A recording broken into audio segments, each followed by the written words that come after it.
gros, nous, on est parti le 4 septembre 2019. On partait pour un tour, c'était pas vraiment un tour du monde, on appelait ça le tour de notre monde, parce que dans les faits, on faisait pas vraiment le tour, on restait surtout Europe, Asie, l'Océanie.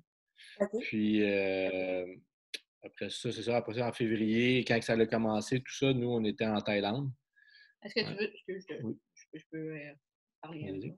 Est-ce que tu veux savoir, dans le fond, les pays qui nous ont menés entre septembre puis février? Veux-tu savoir les pays qu'on a fait ou Oui, oui, pas? non, allez-y. Racontez-moi vraiment toute votre petite histoire, puis où est-ce que vous êtes rendu avec le COVID, puis tout ça. OK. Dans les faits, de septembre à février, on est parti de la maison, comme Martin disait, le 4 septembre, on est allé en France, après ça, on est allé en Italie, après ça, on est allé en Grèce, tout ça pour quelques semaines, là. On est allé en Grèce, après ça, on est allé Ah non. Ah. Moi, mon Internet vient de bugger. Je vais essayer quelque chose.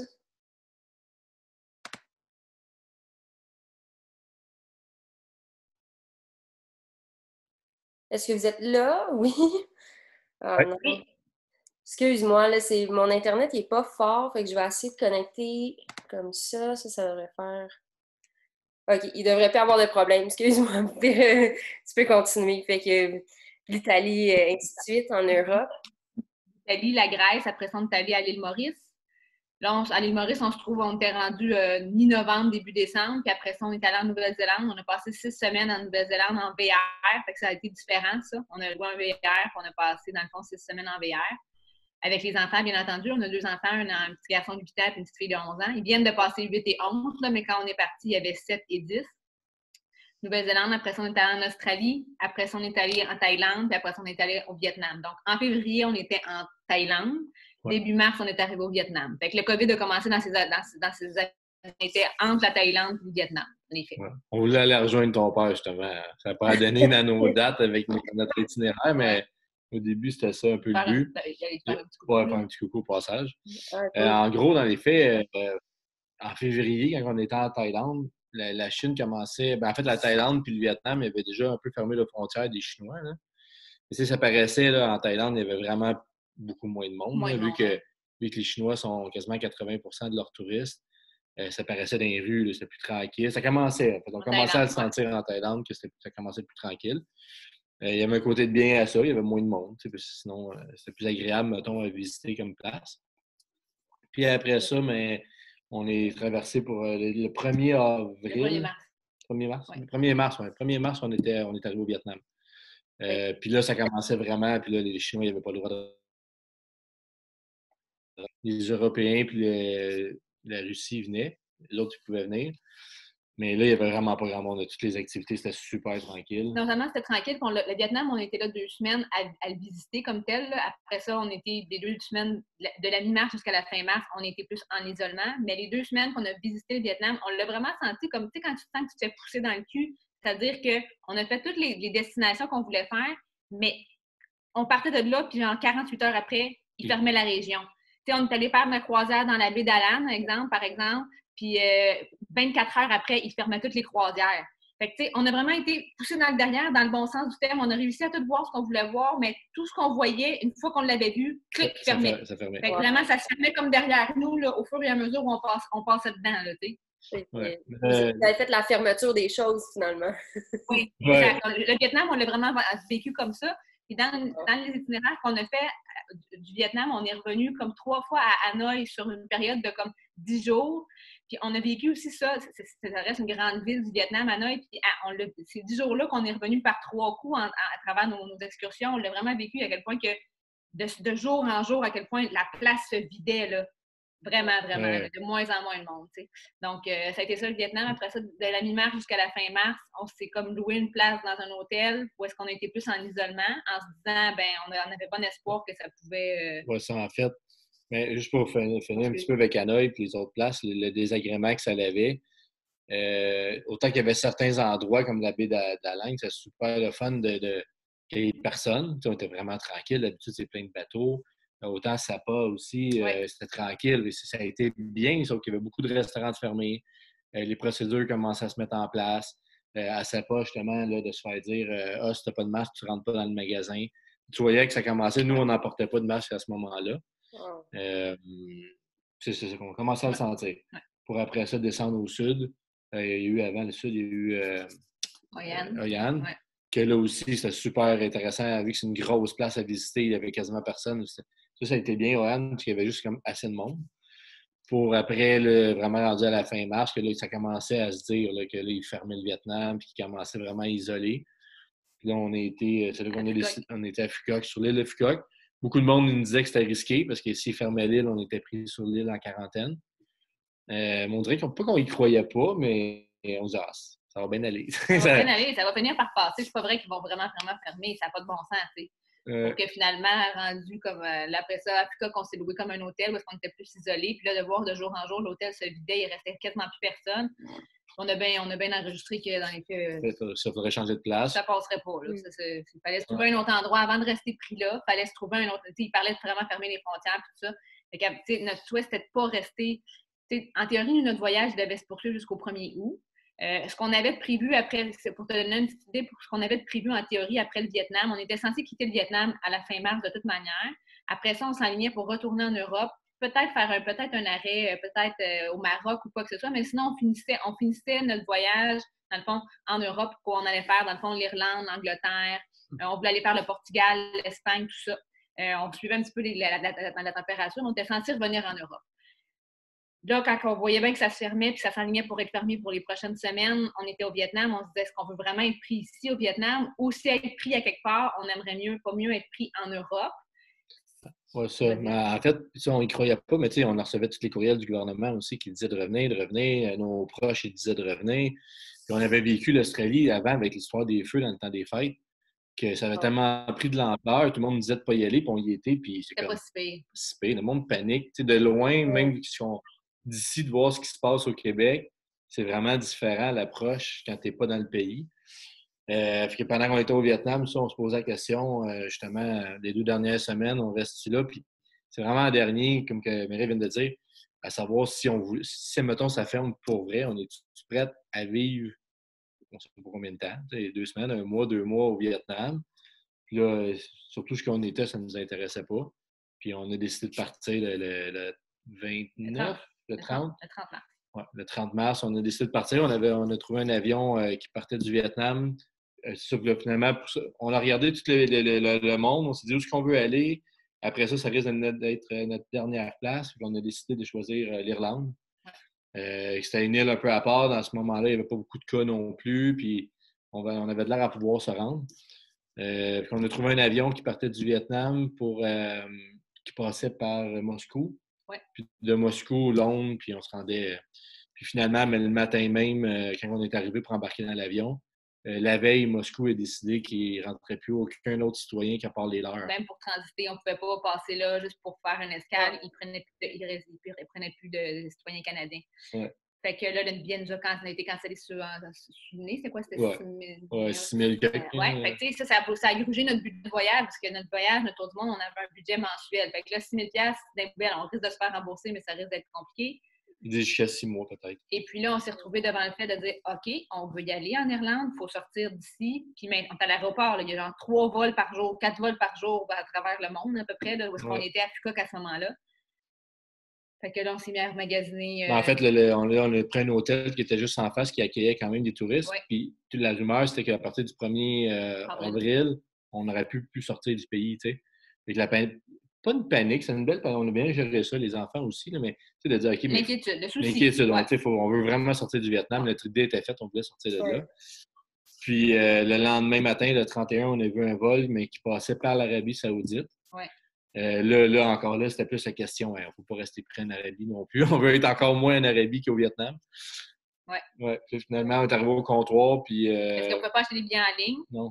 Fait qu'on est arrivé au comptoir pour acheter des billets. Puis là. Il restait 1 heure avant d'embarquer, à peu près, 1h30. Avant qu'ils ferment les gates. Parce qu'il n'y avait pas de comptoir pour acheter les billets non plus. Il n'y avait pas d'Internet. Puis finalement, c'est un commis qui a décidé de nous aider. Il ne voulait pas nous aider. Il a fallu qu'on le supplie parce que c'était pas ma job de vendre des billets. Il faut les acheter par Internet ou sinon à un comptoir de la compagnie aérienne. Mais les comptoirs étaient fermés. Puis j'ai vraiment dit, j'ai écouté, tu sais, j'ai vraiment joué, tu sais, la carte de la madame éplorée, là, de dire, écoutez, je suis avec mes 2 enfants, avec ma famille, pouvez-vous nous aider? On veut juste sortir du pays, s'il vous plaît. Elle l'a pas joué, elle s'était sentie. C'était senti. Tout en restant très, très, très poli, tu sais, parce que je dis, s'il vous plaît, pouvez-vous, s'il vous plaît, nous aider, tu sais. Finalement, ils ont décidé de nous aider. Puis la raison pour laquelle, tu sais, on essayait d'acheter nos billets par Internet, tout ça, ça ne fonctionnait pas parce qu'on avait une limite sur laquelle. Oui, mais ça, là, on avait acheté les billets 2 jours avant à 6 000. Puis là, ceux-là, je ne sais pas qui a profité de ça. On a fait une plainte, c'est à voir, là, mais ils nous ont chargé 16 000. Ça a coûté 16 000. Pour les 4. Fait que notre budget voyage il est parti là, tu comprends? Fait qu'il nous reste là, pourquoi qu'on revient aussi plus tôt, c'est-à-dire que ce qu'on avait prévu comme budget, il est passé dans le billet d'avion. Mais là, on ne pouvait pas s'obstiner non plus. Là. On voulait juste sortir. Ça a coûté que ça a coûté, puis on a dit on sort. C'est ça. Fait que finalement, on a embarqué dans l'avion, puis ça s'est super bien passé pour arriver en Irlande. Il n'y a pas eu de soucis pour arriver en Irlande. Puis en Irlande, on est en confinement sensiblement comme au Québec. On s'est loué une super belle maison avec une super belle vue pour vrai sur un cours d'eau. En Irlande, c'est des super belles montagnes. Mais ça reste qu'on est en confinement, pareil comme les gens au Québec. C'est sensiblement la même réalité, mis à part le sentiment de panique que je sens moins pire chez les Irlandais que chez les Québécois. Mais tu sais, il y a des gens qui portent des masques, tout ça. Il y a des trucs par terre qu'il faut respecter quand on va à l'épicerie, tout ça. Mais ça fait quand même 6 semaines qu'on est en confinement. Puis là, dans les temps, on a pris la décision de revenir à la maison parce que non seulement nous, notre maison était en location, fait que c'était pas possible avant. Notre maison, finalement, on a réussi à la faire libérer un petit peu plus tôt.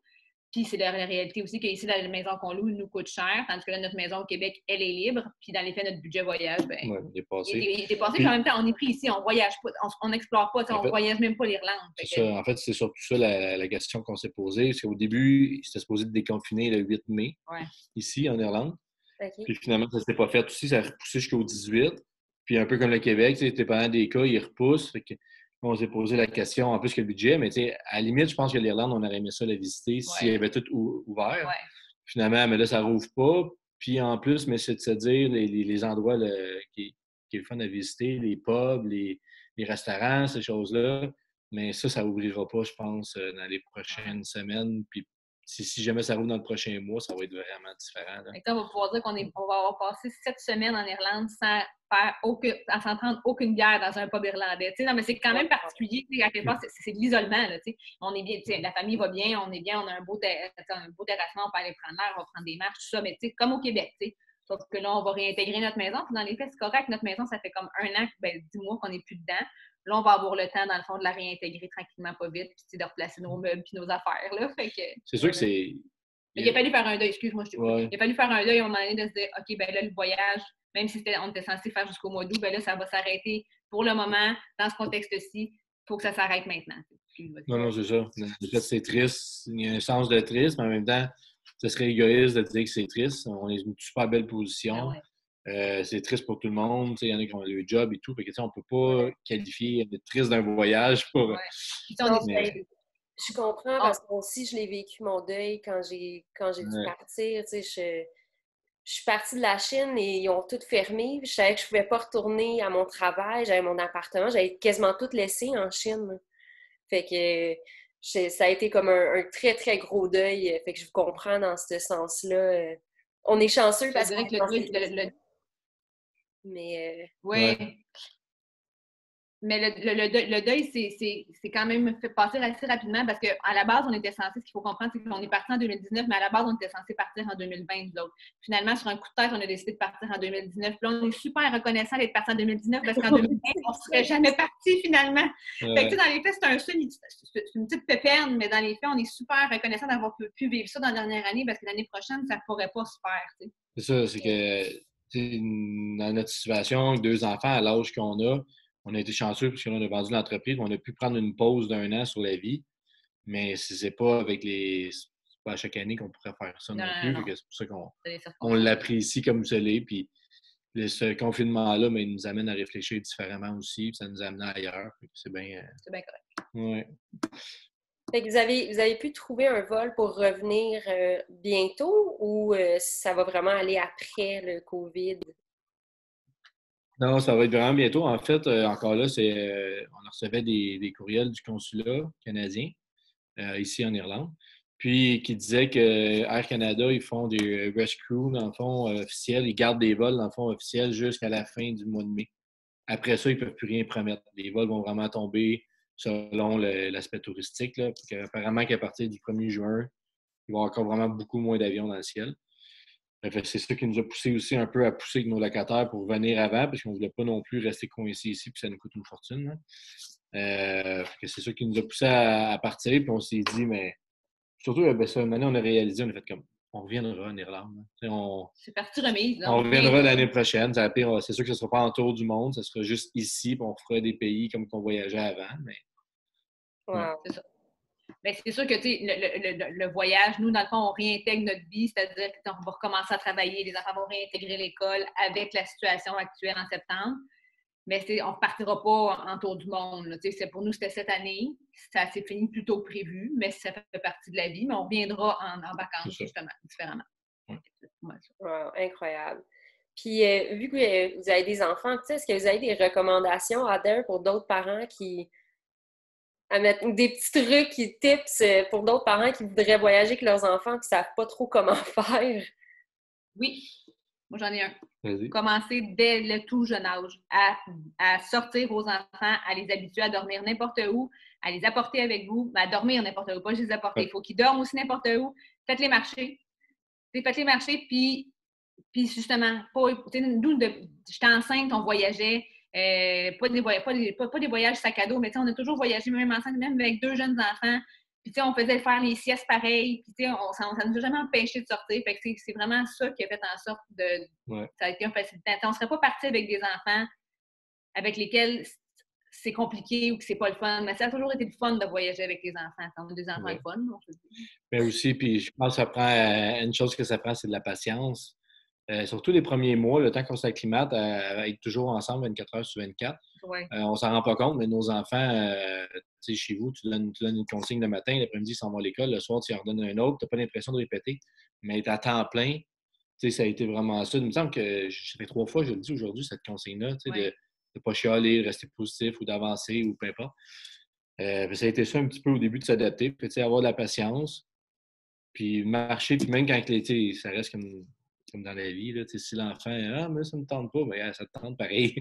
Tu prends tes tirs, pas tes tirs, mais tu t'es encourages, puis encore une demi-heure, tu vas avoir une collation, puis si tu marches aujourd'hui, on fait une montagne, demain, on va à la piscine. C'est d'essayer de leur faire voir aussi qu'il y a des activités qui sont pour la famille, des activités qui sont plus pour les parents, et des activités qui sont plus pour les enfants. Fait que de dire, mettons qu'on fait de la randonnée aujourd'hui, on se promène, on va monter une montagne, justement, comme Martin disait. Demain, ça sera plus une activité pour vous autres.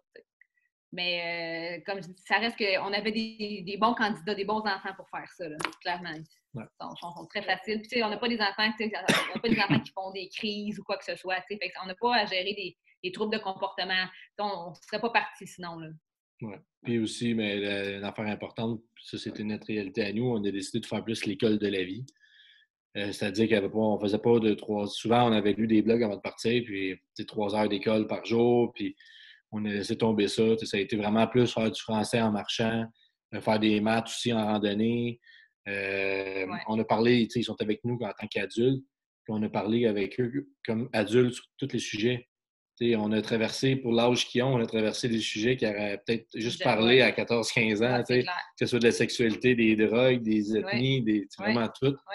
Je pense qu'intérieurement, ils vont avoir grandi beaucoup. Ça va les transformer différemment. Je ne te cacherai pas que moi, ça m'a pris un bout de temps avant d'être capable d'abdiquer sur l'école. Je n'ai pas 100% abdiqué non plus. Là. Je trouvais ça plus tough parce que je me disais que les enfants allaient avoir du retard l'année prochaine. Tout ça. Ça reste que c'était des enfants qui n'avaient pas de difficultés académiques. Je ne te cacherai pas que ce qui se passe présentement, le fait qu'il y a bien des enfants qui, là, ils ne sont pas à l'école. Fait que tous les enfants vont avoir un peu du retard. Je t'avoue que ça tombe bien pour nous autres, ça aussi. Parce que c'est quand même vrai, tu sais. Fait que ça s'enligne, tout c'est bien enligné, pour vrai. On est bien reconnaissant de comment ça s'est passé. Ouais. Wow! C'est toute une aventure. Ça a l'air vraiment cool ce que ça vous a fait. Merci beaucoup d'être venu me parler. C'était vraiment, vraiment le fun. Ça fait plaisir. Puis, tu sais, pour finir, tu disais, on va-tu revoyager? Ça va être oui. Cette année, je pense pas. Non. Il va peut-être avoir des resorts qui vont essayer d'ouvrir ici et là. Je pense que le tourisme un peu sac à dos. Ça dépend, en fait, ça dépend des goûts de chacun. Ouais. Si quelqu'un veut aller faire juste des montagnes, tu t'en vas en Nouvelle-Zélande, ça va être correct, tu vas faire du camping. Mais si tu veux aller visiter des villes, je pense que cette année, c'est pas tant nous qui va avoir peur d'aller voyager que le peuple qui va être dans cette ville-là qui va avoir peur d'accepter des touristes. Ouais. Je pense que c'est là qu'il va y avoir ça va être bizarre de se promener un petit peu. Là. Parce que ça, une parenthèse vite faite, au Vietnam, on a commencé à le sentir à la fin. Parce que là, vu qu'il n'y avait plus de Chinois, il n'y avait plus rien, les Européens. Puis les Européens, en plus, étaient en pleine explosion. Des cas cas en Europe. Puis que nous, on passait pour des Européens. Puis on arrivait, puis si on n'avait pas de masque, on sentait le monde de changer de rue, se pousser. Une fois qu'on est rentré dans l'autobus, puis pour vrai, ça a été flagrant. Il y en a 10 qui s'est levé et qui se sont tassés en même temps d'un coup. Là. Mais c'est intéressant, ça aussi, de vivre cette exclusion-là raciale qu'on n'est pas habitué à vivre. De la faire vivre aussi à nos enfants puis de leur expliquer le pourquoi de la chose. Fait que, tout ça fait partie des apprentissages de la vie. Fait que c'est tout beau. Wow! Wow! Et encore, merci beaucoup. C'était vraiment, vraiment intéressant. C'est complètement différent. C'est vraiment le fun. Puis, j'espère que vous allez vous rendre à la maison en sécurité avec votre vol. Ouais, merci. Tu m'enverras ton lien pour le blog. On va aller voir un peu ce que tu vas avoir fait de tout ça après. Ça va me faire plaisir. Je vais